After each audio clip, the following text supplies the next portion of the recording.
Capítulo 14. Desenmascarando a la mente maestra del engaño. Al llegar la tarde, mientras decidía qué hacer al salir del trabajo, la voz interior se hizo aún más insistente. «No vayas», me exhortó la voz de la conciencia. Yo estaba pensando asistir después de trabajo a una campaña evangelística especial. Pero antes de que pudiera resolverlo, la voz volvió a hablar con autoridad. «Esta noche debes testificar por mí en el centro comercial», ordenó la voz. Yo deseaba mucho asistir a la campaña evangelística, de manera que decidí ignorar la voz interior. Desde hacía unas 2 semanas, se había estado produciendo una tensión dentro de mí. Sentía que Jesús quería que dedicara aún más tiempo y esfuerzo de lo que podía a su obra, y una especie de rebeldía comenzó a crecer dentro de mí, como si otra fuerza estuviera actuando y dando órdenes contrarias a las de Jesús. Asistí a la reunión evangelística en abierta oposición a la voz de la conciencia. Esta se llevó a cabo en el amplio auditorio de un colegio de la ciudad. Durante la reunión, me senté junto a una mujer que tenía aproximadamente 30 años de edad. Al final de la reunión, me preguntó con una voz muy suave: ¿le gustó la conferencia?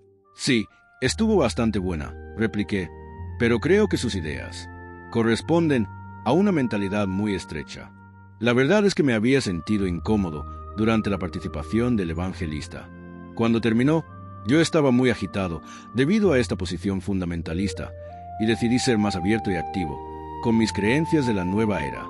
Me prometí contraatacar estas herejías difundidas por los fundamentalistas en el nombre de mi maestro.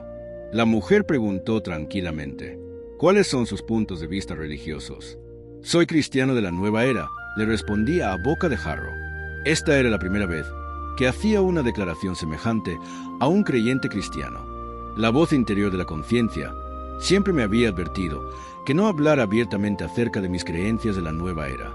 Pero después de escuchar al evangelista, me sentí furioso y no pensaba permanecer callado, ni un momento más. El predicador, sin saberlo, había encendido las llamas de la pasión y la ira en mi interior. Para mi sorpresa, la mujer no expresó ningún disgusto por mi respuesta. «Oh», comentó con sencillez, «yo también estuve involucrada en la nueva era hasta que vine al Señor». Por la forma en que lo dijo, sentí que ya no le interesaba la nueva era. «Bueno, usted no debería sentirse mal por eso», dije honestamente. «La nueva era tiene algunas excelentes ideas y verdades. La mayoría de los que creen en ella carecen del verdadero poder de Jesucristo en sus vidas». Ya que ella no contestó, le pregunté cortésmente: «¿A cuál iglesia asiste usted?» «A la iglesia del camino». «Oh, sí», le interrumpí, «la iglesia de Jack Hayford. La conozco. Nunca he estado allí, pero a veces escucho a Jack por la radio. En cuanto a este cristianismo de la nueva era que usted me menciona», dijo la mujer, «¿no le molestaría si oro por usted en este momento?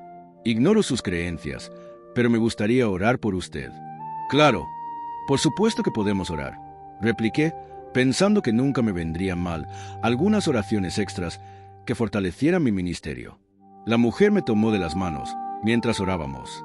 «Querido Padre Celestial», fueron sus primeras palabras, «te pido que le dé sabiduría a este hermano para que pueda percibir la verdad. Ayúdale a comprender perfectamente tu palabra. Pido que el poder del Espíritu Santo obre en su vida, dirigiéndole al verdadero conocimiento de Jesús.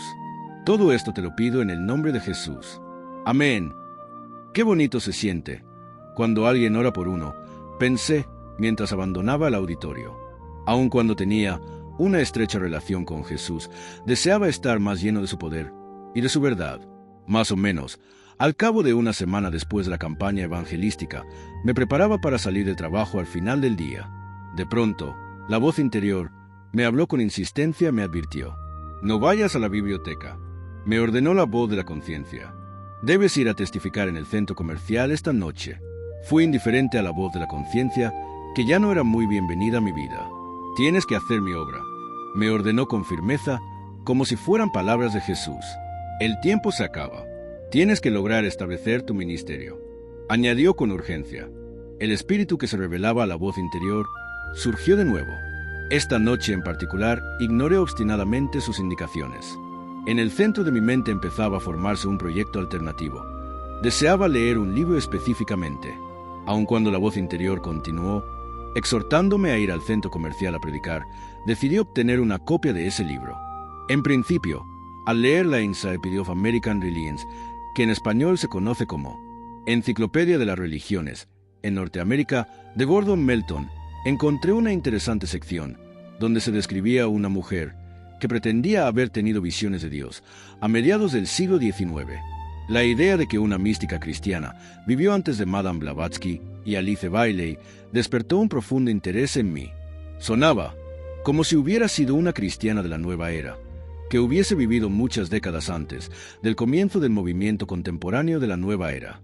Pedí prestado de una biblioteca el libro Ellen G. White, Prophet of Destiny, traducida al español como Helena Gould White, Profeta del Destino, de René Norbergen.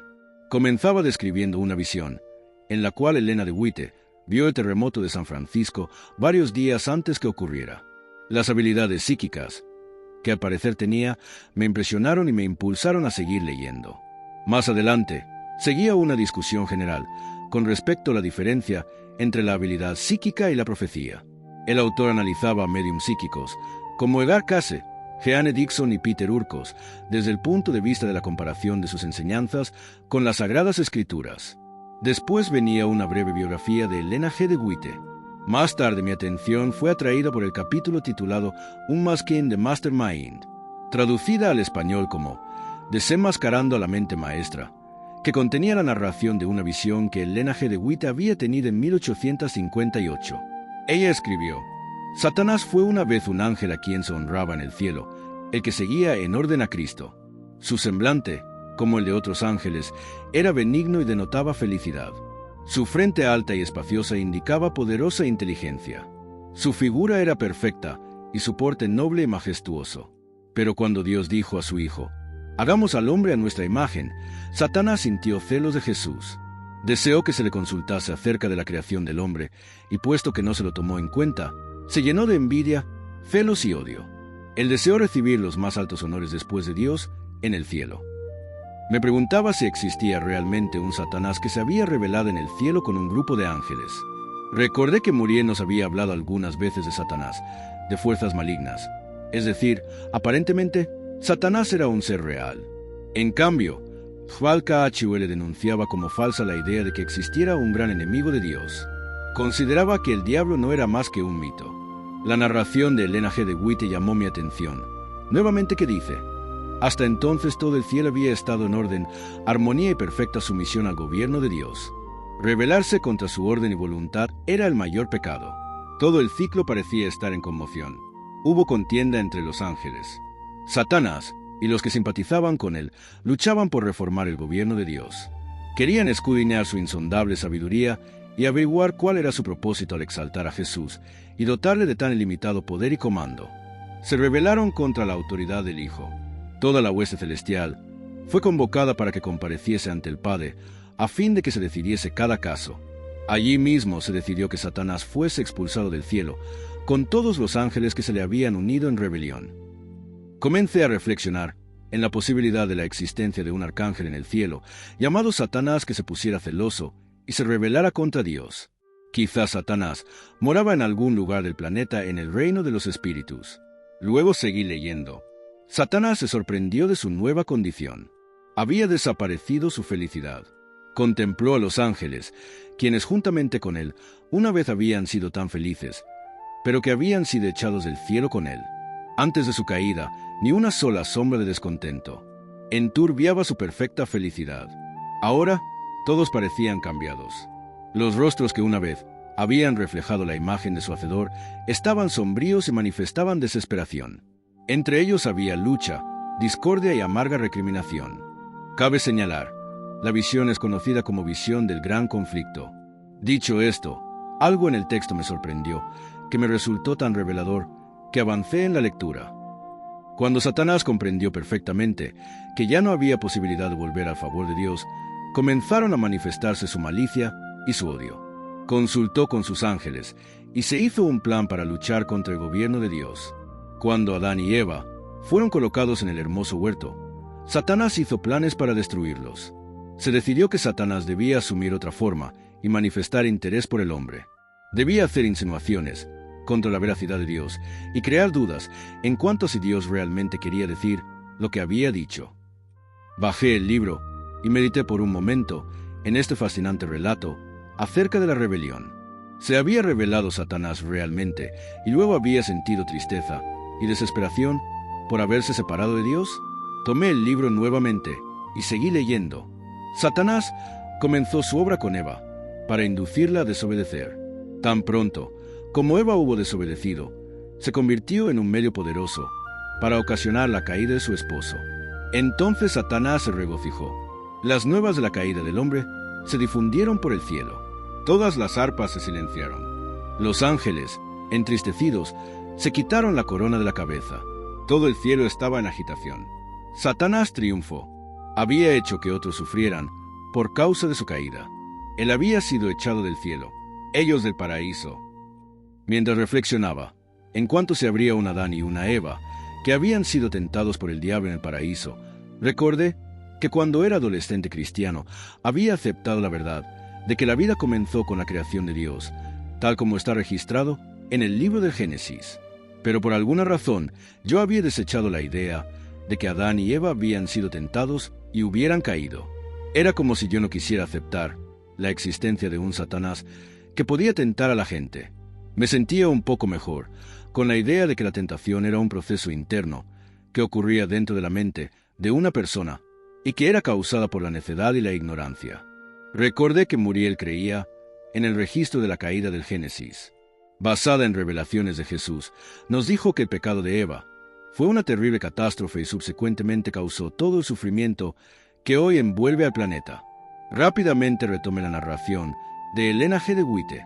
Él dijo entonces a los ángeles que se había hallado un medio para salvar al hombre perdido, que había estado intercediendo con su padre y había ofrecido dar su vida como rescate y cargar él mismo con la sentencia de muerte a fin de que por su intervención pudiesen los hombres encontrar perdón, para que por los méritos de la sangre y la obediencia de él a la ley de Dios, ellos obtuviesen el favor del Padre y volviesen al hermoso huerto para comer del fruto del árbol de la vida. Al principio los ángeles no pudieron alegrarse, puesto que su caudillo no les había ocultado nada, sino que les había declarado explícitamente el plan de salvación. Jesús les dijo que se interpondría entre la ira de su Padre y el hombre culpable soportaría iniquidades y escarnios, que muy pocos lo reconocerían como el Hijo de Dios. Casi todos lo odiarían y rechazarían. Dejando descansar mis ojos, por un momento pensé, de modo que así fue como el amado Jesús planeó redimir a la humanidad. Él ofreció tomar sobre sí el karma del mundo y pagar el precio por medio de su propia muerte. Asombroso. Yo estaba ansioso de seguir leyendo. Dejaría toda la gloria que tuvo en el cielo para aparecer en la tierra como hombre, humillándose como tal y relacionándose por una experiencia personal con las diversas tentaciones que asediarían a los hombres a fin de saber cómo auxiliar a los tentados.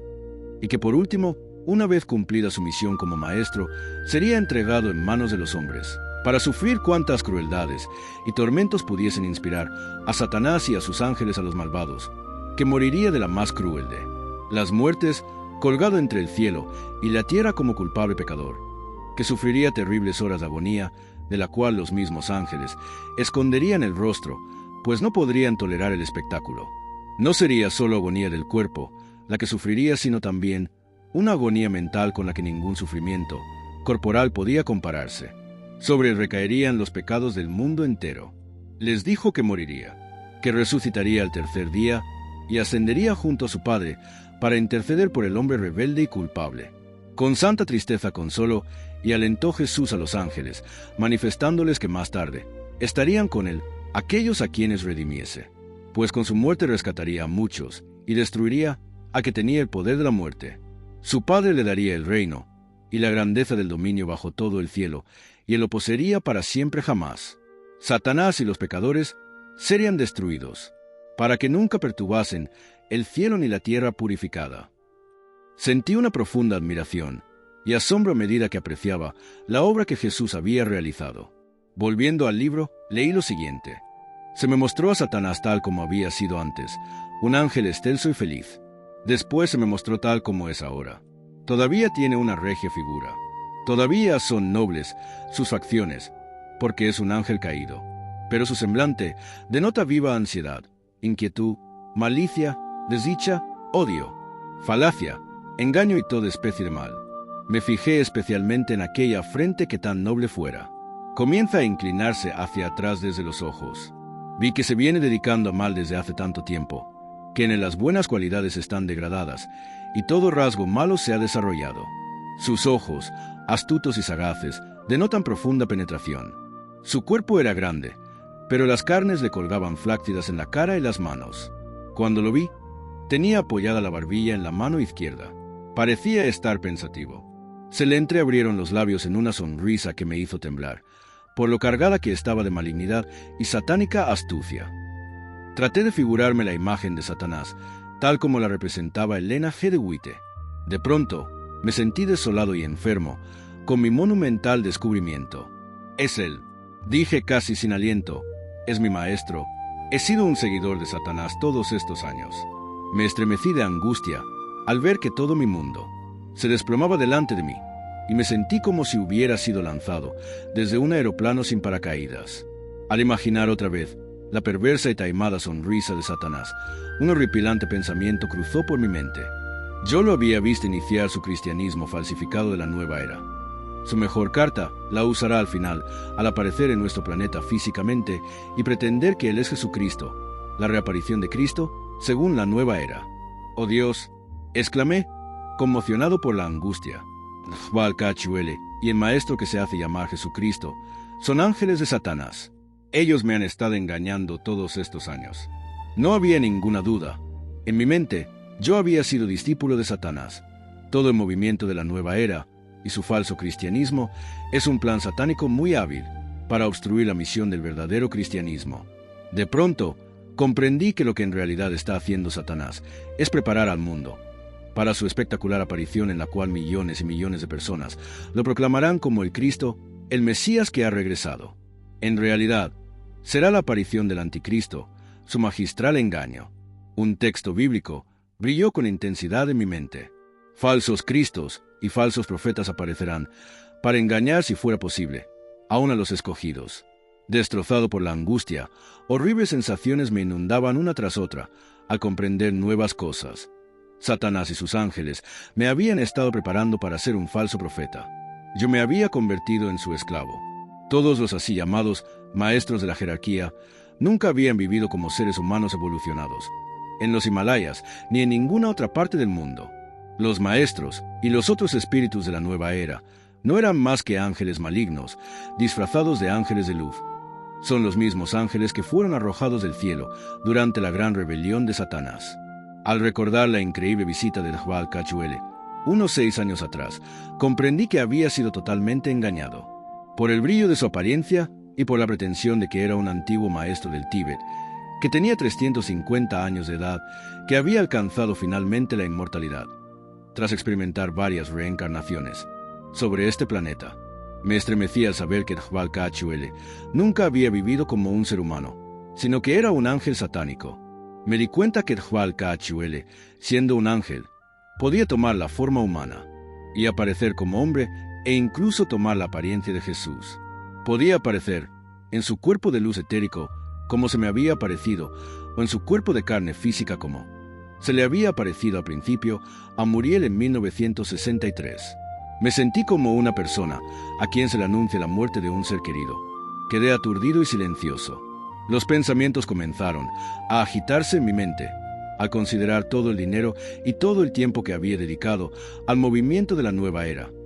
Todas las horas gastadas en la meditación y el estudio. Todo había sido en vano. Todo cuanto se había logrado era asegurar mi destrucción eterna en el fuego eterno. Todos mis esfuerzos por conducir a la gente a Jesucristo en el cristianismo de la nueva era no eran más que simples maniobras de Satanás para llevarlos al camino que conduce a la muerte eterna.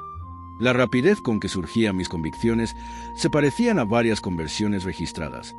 En el libro de los Hechos, la conversión de los 3000, el día de Pentecostés, el encuentro de Saulo de Tarso con Jesús en el camino a Damasco y la conversión del carcelero de Filipos. Me quedé sentado inmóvil, en silenciosa introspección, durante muchas horas y me di cuenta que los bancos de memoria de mi mente fluían como una represa, cuyas compuertas hubieran sido abiertas. Comencé a repasar mi juventud, recordando los pasos largos y los tiempos olvidados que me habían alejado poco a poco de las enseñanzas cristianas, y me habían arrojado al mundo del misticismo y de lo oculto. De repente, un recuerdo muy profundo afloró, que me horrorizó por sus implicaciones. El recuerdo de la visita que hice de jovencito a un cine que pasaba una película acerca de la adoración del diablo. Había olvidado por completo ese incidente ocurrido en mi vida, como si su recuerdo hubiera estado sepultado profundamente en mi subconsciente. Tras el trauma de mi dramática salida de la nueva era, el recuerdo afloró con vívida claridad. Yo tenía 15 años. En ese tiempo la vida me parecía un tanto aburrida. Todo lo que proyectaban en la televisión me parecía una existencia interesante y dinámica.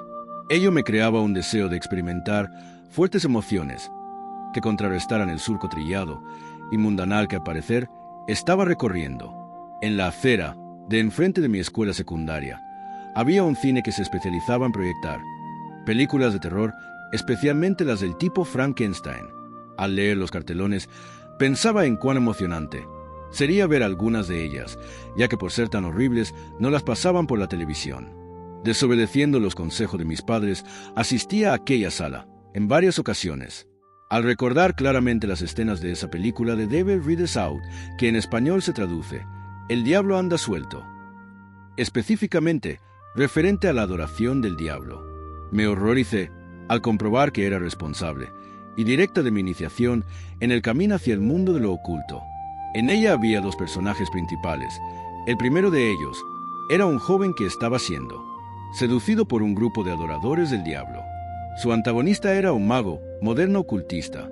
Él era el personaje, entre comillas, bueno de la trama, e intentaba rescatar al joven a fin de evitar que se enredara con los satanistas influyentes.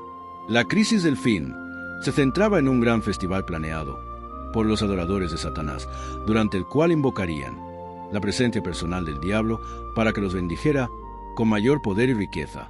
Como parte del festival, se había programado la ceremonia de iniciación del joven, a fin de que llegase a ser miembro completo de la secta. La película mostraba a los del culto satánico, llegando a la escena de adoración en sus hermosos Rolls Royce antiguos, resplandecientes como diamantes. En un claro del bosque, ardía una gran fogata. Cerca del fuego edificaron un altar, dedicado a Satanás. Recuerdo que yo estaba fascinado por la trama. Como un jovencito aburrido que era, el estilo de vida excitante y el drama vivido en ella me dejaron hondamente impresionado. Sentado en íntima introspección, mientras recordaba vívidamente las escenas de la película, tuve la convicción de que algo sutil y siniestro me había ocurrido mientras la veía. Una poderosa semilla de fascinación con lo oculto y lo místico se había sembrado en mi alma. La semilla no germinó durante muchos años, pero estaba profundamente arraigada y me llevó poco a poco hacia el mundo encantado de lo místico y lo oculto. Al reproducir el tema del film en mi memoria, tuve la poderosa convicción de que aquel día, al concentrarme en la película, había iniciado una relación definida con Satanás. Había yo cruzado sutilmente un umbral subconsciente, en el cual mi naturaleza interior había aceptado la idea del misticismo como un medio para obtener poder personal. Había sido preparado para tragar entusiastamente las seducciones de Satanás por medio de los metafísicos de la nueva era. Me estremezco cuando pienso en lo que está pasando actualmente en los cines.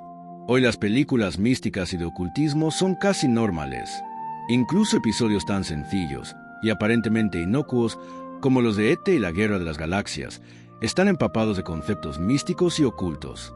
Por ejemplo, se sabe que Jorge Lucas, creador de la trilogía de la Guerra de las Galaxias, estaba fuertemente influido por el libro Tales of Powers, traducido al español, Historias de las Potencias, de Carlos Castafieda. El relato que hace Castañeda de Don Juan, el indio exorcista, fue un libro que me motivó poderosamente para buscar a los chamanes de la nueva era en Los Ángeles.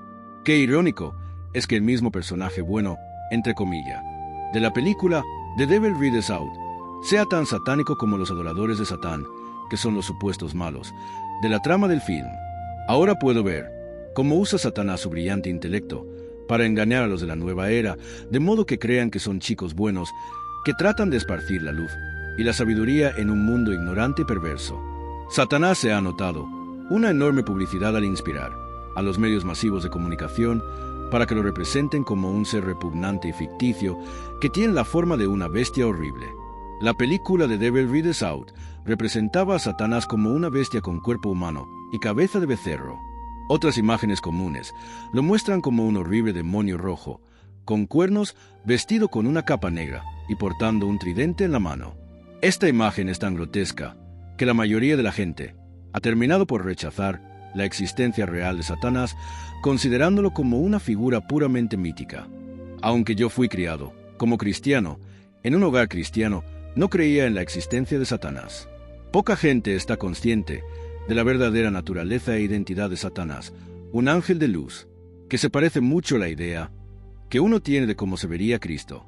Si las personas no se apoyan firmemente detrás de la verdad de la Biblia, como la infalible palabra de Dios, serán arrastradas por el engaño cuando Satanás aparezca en su brillante forma angélica.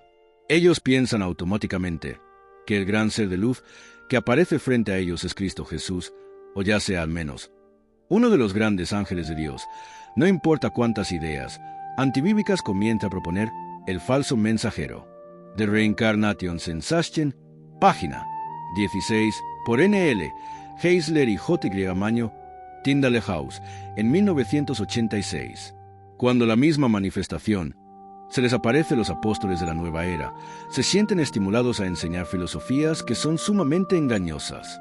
Tomemos por ejemplo a Paramahansa Yogananda, el gurú fundador de la secta hindú cristiana, con sede en Estados Unidos, llamada Self-Realization Fellowship, que en español es Confraternidad para la Realización Personal. Cuando un ángel satánico, haciéndose pasar por Jesús, visitó a Yogananda, incorporó el cristianismo a su religión pagana hindú, haciéndola así más engañosa y al mismo tiempo más aceptable para la mente occidental. Por medio de esta maniobra, podía extraviar a mucha más gente. Cuando usted considera, por ejemplo, que el 54% de los ministros religiosos de una de las denominaciones religiosas más grandes que no creen que Satanás sea un ser personal que dirige las fuerzas del mal, no se puede extrañar de que la gente sea arrastrada fácilmente por sus maravillas, señales y milagros. Porque si rechazan la idea de la existencia de Satanás, asumen la posición de que todos los milagros y maravillas de las manifestaciones religiosas deben venir de Dios. Incluso si una persona cree en la existencia real de Satanás, la visita de un ser angélico tiende a inflar de tal manera su ego, que se siente renuente a considerar la posibilidad de que el visitante no sea un ser divino enviado por Dios. Durante unas 2 semanas, después de haberme dado cuenta que había sido discípulo de Satanás, me vi inundado de recuerdos de cómo desde mi niñez y adolescencia me hice más y más rebelde contra las enseñanzas cristianas y las buenas cualidades de mi carácter. Por ejemplo, comencé a maldecir y a usar un lenguaje obsceno para adecuarme más a los hábitos de mis compañeros de juego. Y llegó un tiempo en que estaba tan inmerso en el pecado y la mundanalidad que el diablo pudo tomar el control de mi vida y dominarme completamente. Más tarde llegué a creer que mi entrada al cristianismo místico era una empresa que me traería más piedad y paz, pero en realidad me estaba haciendo caer más y más hondo en la perversa trampa de la mente maestra. Una encuesta Gallup publicada en Christianity Today, 6 de junio de 1980. Retrocedo horrorizado a pensar en lo que pudo haberme ocurrido en la venida de Cristo si no hubiera sido rescatado de mis creencias erróneas. Cuando la trompeta sonara y el poderoso terremoto ocurriera y el ejército de poderosos ángeles del cielo apareciera, yo me hubiera considerado listo y ansioso de ser trasladado. Entonces habría seguido la terrible devastación. Yo hubiera descubierto que no había sido trasladado. Entonces habría clamado, lleno de desesperación: Señor, Señor, ¿no prediqué en tu nombre? ¿No aparecieron grandes señales y maravillas en mi vida? Imagine el dolorosísimo choque que habría sido para mí escuchar las palabras: Nunca te conocí, apártate de mí, obrador de maldad. Después de mi rescate de las tinieblas de Satanás, me sentía muy feliz de haber sido liberado y de conocer al verdadero Jesucristo, su misión y su sacrificio en la cruz. En vez de ser un falso apóstol, ahora me uní a la iglesia cristiana adventista del séptimo día como pecador arrepentido. Pedí disculpas a las personas cristianas con quienes me había puesto en contacto por haber tratado de descarriarlas. Después de revelarles mi identidad anterior y mi historia, se asombraban de saber que yo había sido un discípulo de Satanás con la Biblia en la mano. No se habían dado cuenta de que habían estado en la mira de Satanás para invadirlo secretamente. En el tiempo, cuando me aparté de lo oculto, estaba yo tan afectado que tuve que buscar consejo y apoyo de pastores y educadores cristianos. Pasaron muchas semanas de traumas antes de que yo empezara a sentir confianza en la victoria sobre los contraataques de la intimidación y el acoso de Satanás. Mi salida de las redes, de la nueva era y del engaño de Satanás no solo incluyó drásticos cambios en mis creencias religiosas, también he experimentado cambios notables en mi fisiología. Por ejemplo, yo siempre había considerado que el estéreo de mi nuevo automóvil no tocaba bien, a pesar de ser una unidad bastante costosa. Me parecía que el sistema no reproducía los tonos bajos. Yo había llevado el carro al taller para que repararan el estéreo, pero seguía igual. Unas 2 semanas después de repudiar la práctica de la meditación y las actividades metafísicas, noté que podía escuchar los ricos y profundos tonos bajos en el estéreo de mi automóvil. Era como si el dominio absoluto de Satanás hubiera producido cambios reales en mi fisiología. Estos cambios parecieron dar marcha atrás cuando me convertí en un seguidor del verdadero Jesús bíblico y dejé de practicar la meditación. Ahora comprendo que el acto de involucrarse profundamente en las técnicas de elevación de la conciencia de la nueva era actúa en la mente de manera semejante a la cocaína. Por ejemplo, después de mi salida de la nueva era, noté que durante más o menos un mes me sentía sumamente sensible a cualquier estímulo. Por ejemplo, el ruido de un restaurante atestado de gente me molestaba muchísimo. Era como los síntomas que siente la persona a quien le quitan las drogas de repente. Por eso llegué a la conclusión de que la práctica prolongada de las técnicas de la meditación había producido cambios muy sutiles, pero muy reales dentro de mi cerebro, como si yo hubiera estado inhalando algún tipo de cocaína psíquica durante mi meditación. Solo después de 2 largos meses, volví a la normalidad. Cuando regresé al cuerpo de Cristo, en gran medida mi pensamiento tuvo que ser reprogramado. Yo había sido adoctrinado tan profundamente en las ideas metafísicas que a veces era incapaz de discernir si una idea era bíblica o si la había absorbido durante mis años de adoctrinamiento en la nueva era. Me sentía feliz de haber sido rescatado. Los ángeles de Satanás habían hecho de mi vida una pesadilla de opresión. Habiendo tomado el control de la voz de mi conciencia, podían intervenir en mi mente e influir sobre mis emociones en cualquier momento, transformándome en el esclavo de sus demandas. Cuando se rompió esa esclavitud, me regocijé en el alivio de recuperar el control de mi libre albedrío. Me siento muy agradecido a Dios, que envió su Santo Espíritu para que me inspirara a leer algo que rompió el poder de la mente maestra del engaño. Creo que la acción del Espíritu Santo llegó como respuesta a las fervientes oraciones de algunos cristianos devotos, especialmente de mis padres, que después de darse cuenta que yo había sido engañado, habían dedicado muchos años a orar diligentemente por mi liberación. Estoy humildemente agradecido por sus oraciones. Estoy agradecido por la oración especial de aquella mujer en la iglesia de Jack Ifor. Agradezco a Dios por haberme salvado a través del amor y la gracia de Jesús. Estoy agradecido por su palabra, la Biblia, y por el poder de la oración que revela la verdad y nos protege del engaño y del mal. Estoy agradecido por la seguridad de estar algún día con Dios, en los cielos llenos de gloria, y reinar después con Él, en la tierra hecha nueva. Digo como Pablo, y el Señor me librará de toda obra mala, y me preservará para su reino celestial.